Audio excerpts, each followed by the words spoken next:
Bismillahirrahmanirrahim. Assalamualaikum warahmatullahi wabarakatuh. Apa kabar semuanya? Salam sejahtera untuk kita semua. Semoga kita senantiasa ada dalam lindungan Allah Subhanahu wa taala. Nah, di pertemuan sebelumnya Bapak telah membahas mengenai tentang kerajaan Hindu-Buddha di Indonesia. Bapak telah menjelaskan 11 kerajaan Hindu-Buddha di Indonesia beserta peninggalan-peninggalannya, bagaimana aktivitas masyarakatnya, dan juga bagaimana kegiatan politiknya daripada kerajaan Hindu-Buddha di Indonesia. Dari terbentuknya kerajaan Hindu-Buddha ini di Indonesia juga adanya aktivitas ekonomi serta senantiasa dilakukan oleh masyarakat kerajaan Hindu-Buddha pada saat itu, seperti aktivitas sosial, politik, hubungan antar negara, serta bagaimana hubungan antar masyarakat dengan masyarakat. Nah, pada pertemuan kali ini Bapak akan membahas mengenai terbentuknya jaringan Nusantara melalui jalur perdagangan. Pada pembahasan yang pertama, yaitu mengenai asal mula terbentuknya hubungan perdagangan di Nusantara. Terbentuknya hubungan perdagangan di Nusantara ini tidak terlepas dari adanya jalur perdagangan yang berkembang di Nusantara, yang sangat ditentukan oleh kepentingan ekonomi pada saat itu, serta perkembangan rute perdagangan yang setiap masa bisa berbeda-beda. Jika pada masa praaksara hegemoni, budaya dominan datang dari penduduk atau pendukung budaya Austronesia di Asia Tenggara bagian daratan.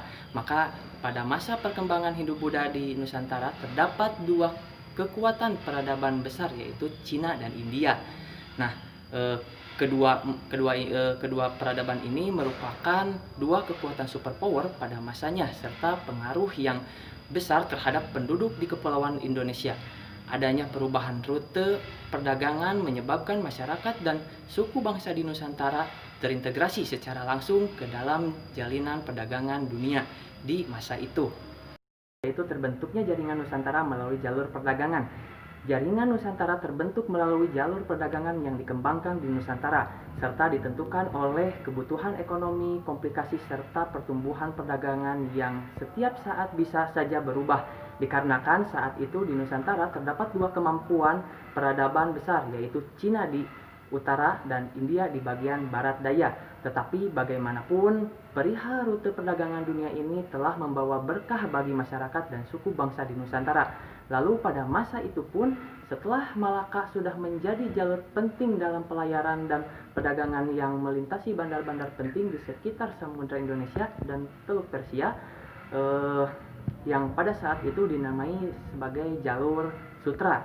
Nah, selain itu pada masa Hindu-Buddha, di samping kian terbentuknya jalur niaga Selat Malaka dengan perdagangan dunia internasional, maka jaringan perdagangan di Kepulauan Indonesia sudah mulai berkembang dengan pesat, terutama karena terhubungnya jaringan perdagangan antar pulau pada saat itu. Selama periode Hindu-Buddha ini, kekuatan besar Nusantara yang dimiliki kekuatan integrasi secara politik sejauh ini dihubungkan dengan kebesaran kerajaan Sriwijaya, Singasari, dan kerajaan Majapahit. Nah, maksud integrasi secara politik ini adalah kemampuan kerajaan-kerajaan tradisional yang mampu menguasai wilayahnya sendiri yang sangat luas di Nusantara di bawah kontrol politik secara longgar dan menempatkan wilayah itu sebagai kesatuan politik di bawah pengawasan dari kerajaan-kerajaan tersebut. Nah, selanjutnya yaitu mengenai dampak terbentuknya jaringan Nusantara melalui jalur perdagangan.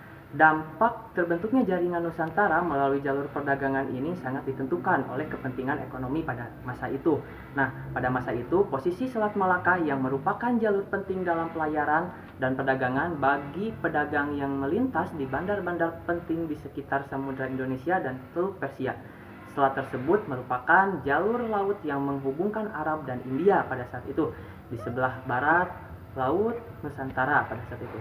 Nah, dan Cina di sebelah timur Laut Nusantara.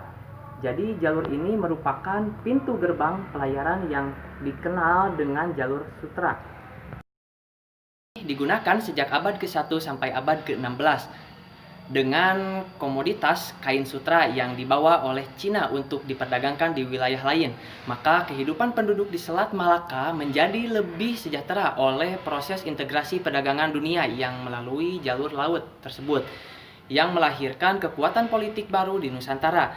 Dengan demikian, pengintegrasian antara pulau lambat laun mulai terbentuk. Namun, secara keseluruhan proses integrasi itu kian mantap dan kuat sehingga kian mengukuhkan Nusantara sebagai negeri kepulauan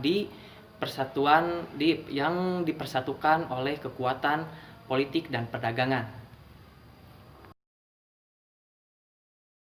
Dampak positif dari jaringan perdagangan di Nusantara ini yaitu banyaknya kapal-kapal asing yang memasuki wilayah Nusantara untuk transit. Lalu banyaknya barang dan jasa hasil ekspor dan impor sehingga terjadinya pendapatan yang sangat meningkat. Lalu meningkatnya pendapatan penduduk di sekitar pelabuhan. Sedangkan dampak negatifnya yaitu banyaknya kasus penyeludupan barang-barang haram seperti narkoba, ganja, serta banyaknya warga negara asing yang ingin bermigrasi melalui jalur perdagangan yang membuat jaringan perdagangan antar negara lain pun rawan terjadinya penyeludupan. Selanjutnya yaitu bukti-bukti jaringan Nusantara melalui jalur perdagangan berdasarkan sumber-sumber data arkeologis seperti prasasti-prasasti maupun data-data historis berupa berita-berita asing. Kegiatan perdagangan di Kepulauan Nusantara sudah dimulai sejak abad pertengahan Masehi, di antaranya yaitu jalur-jalur pelayaran dan jaringan perdagangan kerajaan Sriwijaya dengan negeri-negeri di Asia Tenggara seperti India dan Cina, terutama berdasarkan berita-berita Cina telah dikaji oleh W. Walter tahun 1967. Selanjutnya yaitu dengan adanya catatan-catatan sejarah Indonesia dan Malaya yang dihimpun dari sumber-sumber Cina yang menunjukkan adanya jaringan perdagangan antara kerajaan-kerajaan di kepulauan Indonesia dengan negara-negara terutama dengan Cina. Sumber ini berdasarkan sumber Cina oleh W.V. Groenewald. Jaringan perdagangan ini sudah berlangsung sejak abad pertama Masehi sampai abad ke-16. Ramainya rute pelayaran ini mendorong timbulnya bandar-bandar penting di sekitar jalur antara Samudra Pasai, Malaka, dan Cina. Masyarakat di Kepulauan Nusantara pun menjadi lebih terbuka secara sosial ekonomi untuk menjalin hubungan niaga dengan pedagang-pedagang asing yang melewati jalur perdagangan di Kepulauan Nusantara. Mereka secara tidak langsung terintegrasikan dengan jaringan ekonomi. Terintegrasi dengan jaringan ekonomi dunia yang dipusatkan di sekitar Selat Malaka dan sebagian di pantai barat Sumatera seperti Barus. Komoditas penting yang menjadi barang perdagangan pada saat itu adalah rempah-rempah seperti kayu manis, cengkih, dan pala. Mungkin dari Bapak dicukupkan sekian. Wassalamualaikum warahmatullahi wabarakatuh.